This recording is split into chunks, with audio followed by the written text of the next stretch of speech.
Dear student, welcome. SVM online class में आपका स्वागत है। और आज बात करेंगे हम ज्योग्राफी की।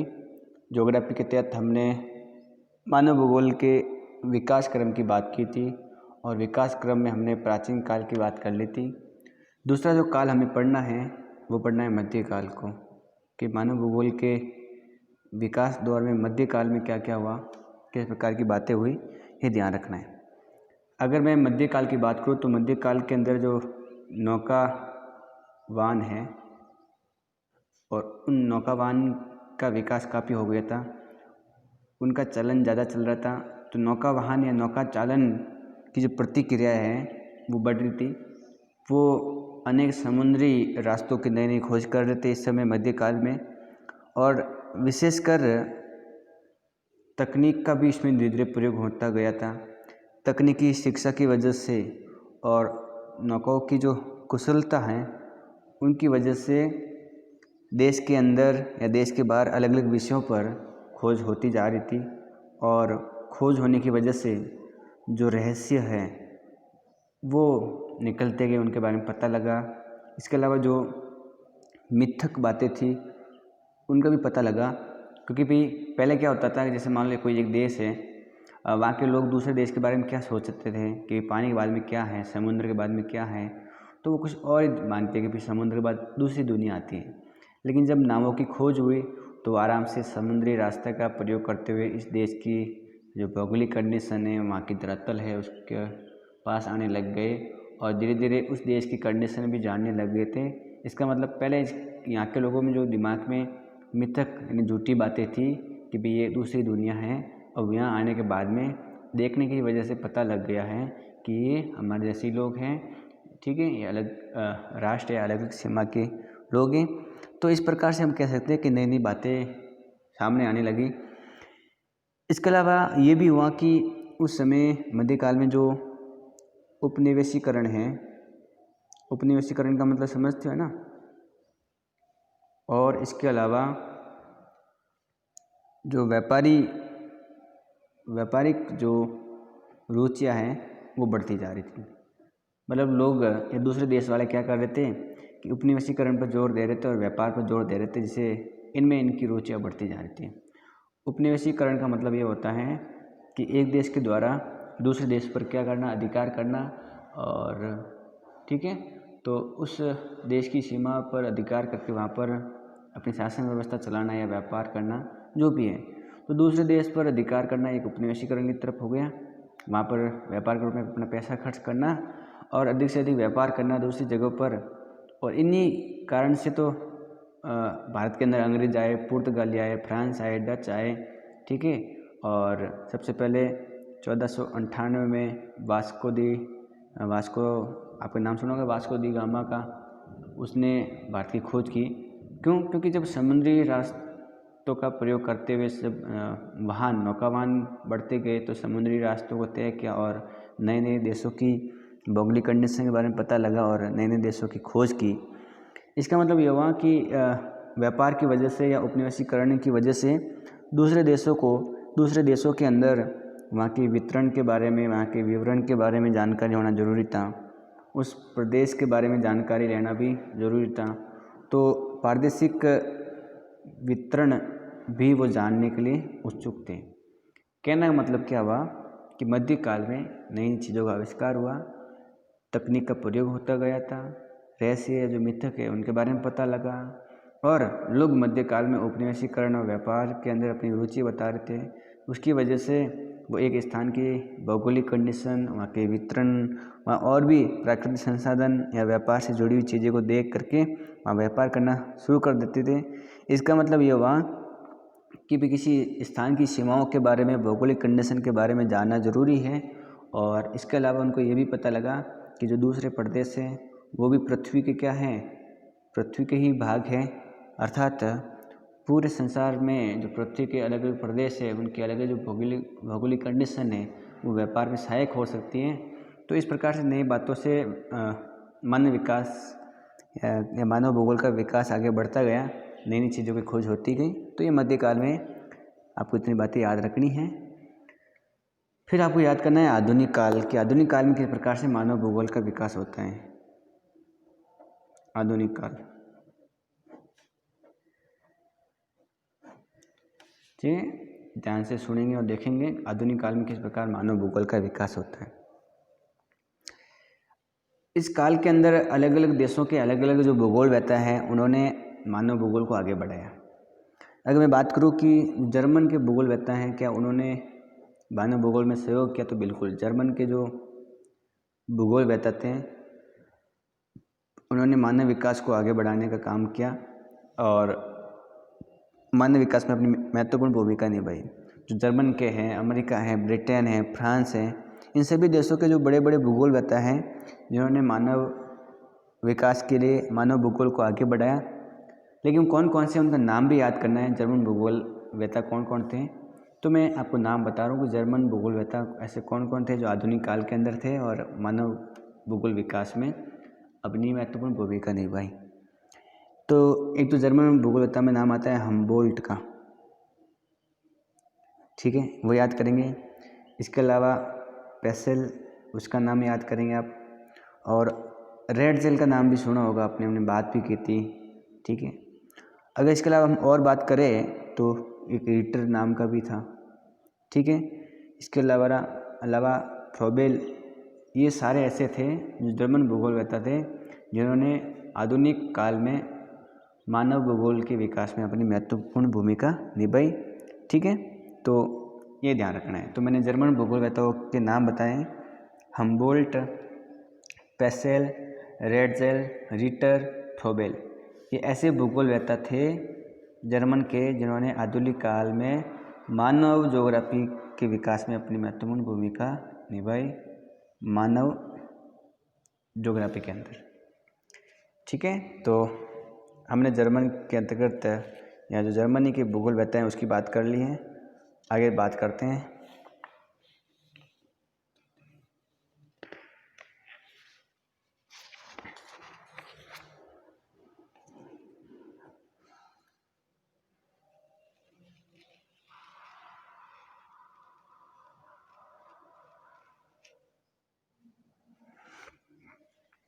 तो आगे देखो, तो जर्मनी की बात होगी, जर्मन के, ठीक है। लेकिन आपको ध्यान रखना है कि जो फ्रांस हैं और फ्रांस के जो भूगोलवेत्ता थे उन्होंने और मानव भूगोल में अपना विशेष योगदान दिया, इसलिए सबसे अधिक जो मानव भूगोल का जो विकास है वो फ्रांस में हुआ। कहाँ हुआ? फ्रांस के अंदर मानव भूगोल का सबसे अधिक विकास हुआ, ये ध्यान रखना है। तो मेरे हिसाब से आपको ये भी बात समझ में आ गई कि आधुनिक काल के अंदर फ्रांस में मानव भूगोल का सबसे अधिक विकास हुआ और आधुनिक काल के अंदर जर्मन के अंदर कौन कौन से भूगोलवेत्ता हैं जिन्होंने मानव भूगोल के विकास में अपनी महत्वपूर्ण भूमिका निभाई। अलग अलग भूगोलवेत्ताओं ने अनेक ग्रंथ लिखे, भूगोल पर किताबें लिखी। उन ग्रंथों के माध्यम से मानव भूगोल को समझाने का प्रयास किया है। ऐसे खूब सारे भूगोलवेत्ता हैं जिन्होंने खूब सारी किताबें लिखी है। अगर उन भूगोलवेत्ताओं की हम बात करें कि ऐसे कौन कौन से भूगोलवेत्ता हैं जिन्होंने अनेक लेख लिखे और फिर उसमें मानव भूगोल के बारे में बातें की, ग्रंथ लिखे, तो एक तो अगर बात करें हम रेडजेल की, ठीक है, उन्होंने भी मानव भूगोल के बारे में लिखा। इसके अलावा आपको ध्यान होना चाहिए कि एक विडाल डीला ब्लास का नाम बताया था, उसकी परिभाषा भी पढ़ी थी, वो भी मानव भूगोल के बारे में बताते हैं। इसके अलावा मैं आपके सामने और बात बताऊँ तो एक ब्रूंस नाम का भी भूगोलवेत्ता था, उसने भी अपनी महत्वपूर्ण भूमिका निभाई। एक था दी मार्तोन, उसने भी ग्रंथ लिखा, ठीक है। और अगर आपको ध्यान हो तो मैंने बताया था आपको उस समय कि रेडजेल, विडाल डी ला ब्लास, ब्रूंस, दी मार्तोन और डिबांजिया नाम का भी जो व्यक्ति था भूगोलवेत्ता, उसने भी अपनी महत्वपूर्ण भूमिका निभाई। और एक नाम था फ्रेबो या फ्रेबे, तो फ्रेबे ने भी मानव भूगोल के विकास में अपनी महत्वपूर्ण भूमिका निभाई। तो एक क्वेश्चन तो ध्यान रखना है कि फ्रांस में सबसे अधिक मानव भूगोल का विकास हुआ और जर्मन के अंदर कौन कौन से भूगोलवेत्ताओं को मैंने नाम बताए हैं, उन्होंने भी मानव भूगोल में अपनी महत्वपूर्ण भूमिका निभाई। और ये जो नाम बताए हैं ये ऐसे भूगोलवेत्ता थे जिन्होंने मानव भूगोल के ऊपर ग्रंथ लिखे, किताबें लिखी और उनके माध्यम से मानव भूगोल की परिभाषाओं को विस्तार से समझाया। तो रेडजेल, विडाल डी लाब्लास, ब्रून्स, डी मार्तोन, डिमाजिया और फेब्रे। ठीक है, ये नाम याद करना है आपको, याद हो जाएगा आसानी से, कोई दिक्कत वाली बात नहीं है। तो हमने फ्रांस की भी बात की है, जर्मनी की भी बात की है। अगर हम बात करें अमेरिका की, तो अमेरिका में भी खूब सारे भूगोलवेत्ता थे जिन्होंने मानव भूगोल के विकास को आगे बढ़ाया। तो अगर हमने रेडजेल की बात की तब उनकी एक शिष्या थी, उसकी बात की थी मैंने कि एक शिष्या थी रेडजेल की जो अमेरिकन थी, जिनका नाम था एलन सैम्पल। ठीक है, तो जो अमेरिका की थी ये भी, इसने भी मानव भूगोल में अपनी महत्वपूर्ण भूमिका निभाई। तो एलन सैम्पल का नाम आपको याद करना है। इसके अलावा अमेरिका के और भी मानव भूगोल में अपना योगदान देने वाले भूगोलवेत्ता थे। एक बोमेन नाम का भी था, ये भी याद करेंगे आप, बोमेन। और इसके अलावा हम बात करें तो कार्ल सोवर भी था। ठीक है, और अगर आपको नाम याद करना है और याद करने हैं क्योंकि क्वेश्चन आता है यहाँ से, अमेरिका के कौन कौन से भूगोलवेत्ता हैं जिन्होंने मानव भूगोल में अपनी महत्वपूर्ण भूमिका निभाई है, तो आप याद कर सकते हो। एक तो है हंटिंगटन।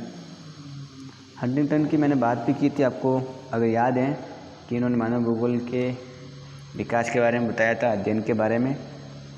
ठीक है, तो ये भी है।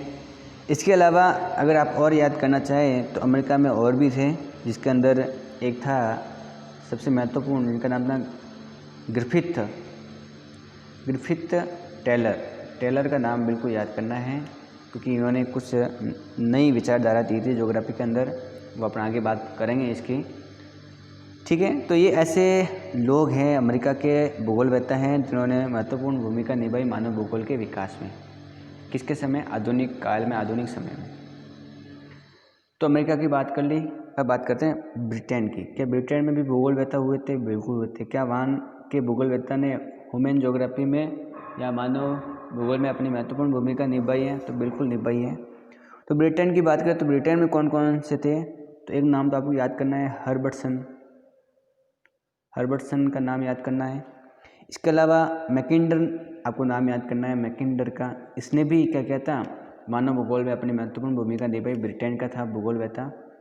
इसके अलावा रॉक्सबी नाम का जो भूगोलवेत्ता है ब्रिटेन का, उसने भी अपनी महत्वपूर्ण भूमिका निभाई।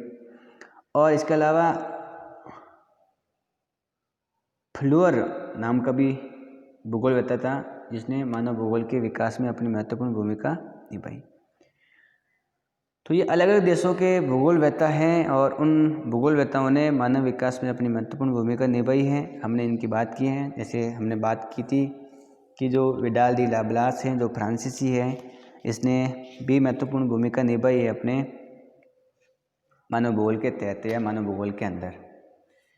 ठीक है, तो ये बात याद रखनी है। इसके अलावा मानव भूगोल के अंदर मैंने एक व्यक्ति का नाम बताया था, फ्रेडरिक रेडजेल का, और आपको पता होना चाहिए, और मैंने बताया भी थी कि रेडजेल को मानव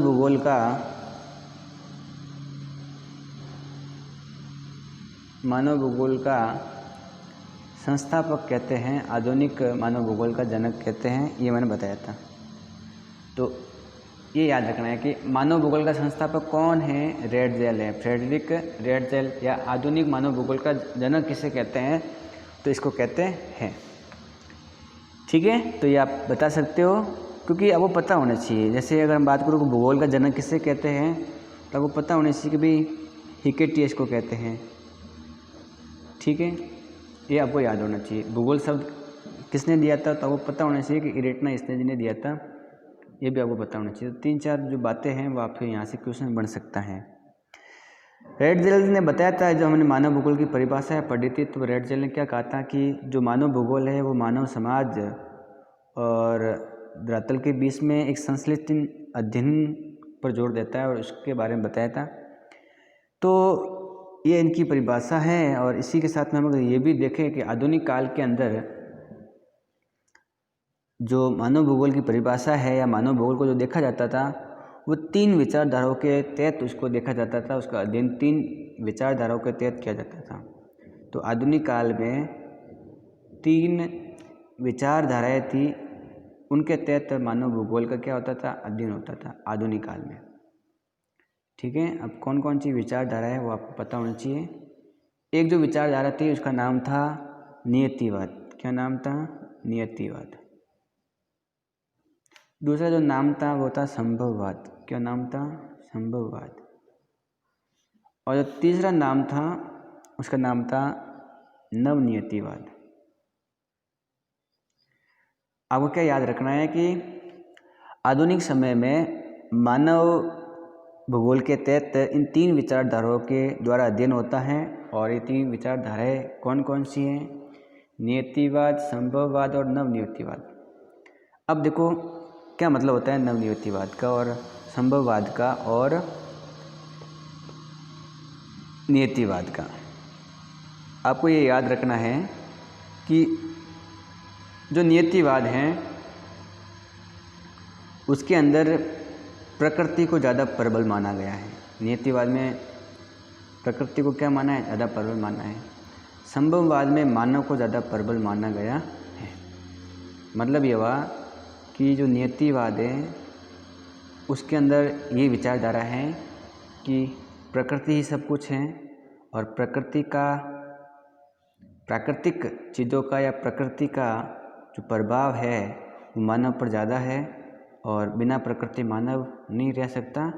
तो जो नियति पर आपने सुना भी होगा कि भाई सब नियति के ऊपर तय है। नियति जैसे कोई घटना घटित होती है तो नियति का विधान है, नियति द्वारा तय है पहले से। इसका मतलब ये हुआ कि जिसमें प्रकृति को ज़्यादा महत्व दिया गया है, ये आपको ध्यान रखना है।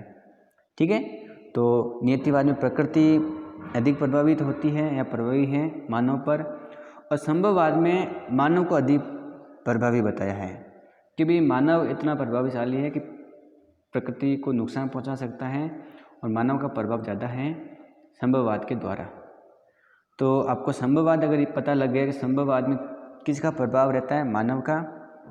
नियतिवाद में किसका रहता है? प्रकृति का। देखो नियति जानते हैं, नियति प्रकृति को कहते हैं, तो नियतिवाद मतलब प्रकृति का प्रभाव है। लेकिन 21वीं शताब्दी में एक नई विचारधारा आई। कौन सी शताब्दी में? 21वीं शताब्दी में एक नई विचारधारा आई और वो जो विचारधारा है उसको कहते हैं नवनियतिवाद। उसको क्या बोला गया? नवनियतिवाद। ये जो विचारधारा दी थी ये पता होना चाहिए कि किसने दी थी?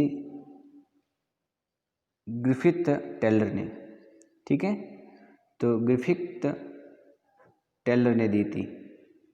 तो टेलर ने नवनियतिवाद की विचारधारा दी 21वीं शताब्दी में।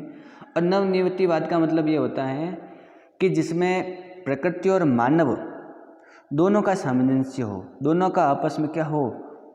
जोड़ हो, आपस में संबंध हो, तो वो नवनियतिवाद है। तो नवनियतिवाद का मतलब क्या होता है कि जिसमें प्रकृति और मानव इन दोनों का क्या हो? आपस में सामंजस्य हो। ठीक है, वह जो विचारधारा है वो क्या है? नवनियतिवाद है। मतलब प्रकृति का मानव पर प्रभाव है और मानव का भी प्रकृति पर क्या है? प्रभाव है। तो दोनों मिलकर काम चल रहे हैं, दोनों अपने एक दूसरे को प्रभावित रहते हैं। तो ये जो विचारधारा दी थी ग्रिफिथ टेलर ने दी थी, ये ध्यान रखना है। तो मेरे हिसाब से आपको ये विचारधारा बिल्कुल समझ में आ गई होगी। वीडियो को आप एक बार फिर देखेंगे तब आपका और भी क्लियर हो जाएगा, क्योंकि याद भी हो जाएगा साथ साथ के अंदर। तो ये भी ध्यान रखना है। तो इसके अलावा हम अगर मानव विकास के आधुनिक काल में बात करें कि किस प्रकार आधुनिक काल के अलग अलग चरणों में मानव भूगोल का विकास हुआ, आधुनिक काल के अलग अलग चरण थे। अगर सबसे पहले मैं बात करूँ तो 1930 के अंदर मानव भूगोल के अंतर्गत सांस्कृतिक भूगोल और आर्थिक भूगोल का अध्ययन होता था 1930 के दशक में। मैं ये कह रहा हूँ कि आधुनिक काल के अंदर 1930 के दशक के अंदर सांस्कृतिक भूगोल और आर्थिक भूगोल का अध्ययन किया जाता था, लेकिन धीरे धीरे बदलाव होता गया और फिर इसके अंदर नई नई शाखाएँ बनी और इसी के अंदर नई शाखाएं बनने की वजह से फिर राजनीतिक भूगोल का भी अध्ययन शुरू हो गया। ठीक है, फिर इसी के अंदर सामाजिक भूगोल, चिकित्सा भूगोल, इस प्रकार के अध्ययन शुरू होते गए आधुनिक काल के अंदर। फिर 1945 सेकेंड वर्ल्ड वार, द्वितीय विश्व युद्ध के 2 दशक बाद में भी भूगोल के अंदर कुछ नई चीज़ें जोड़ी और उसमें मानव क्रियाओं का भी अध्ययन शुरू हो गया था। ठीक है, क्योंकि मानव द्वारा अनेक क्रिया की गई सेकेंड विश्व युद्ध के अंदर, और उसके द्वारा स्थानिक संगठन का अध्ययन द्वारा या स्थानीय संगठन के द्वारा मानव क्रियाओं का अध्ययन शुरू हो गया था 1945 में।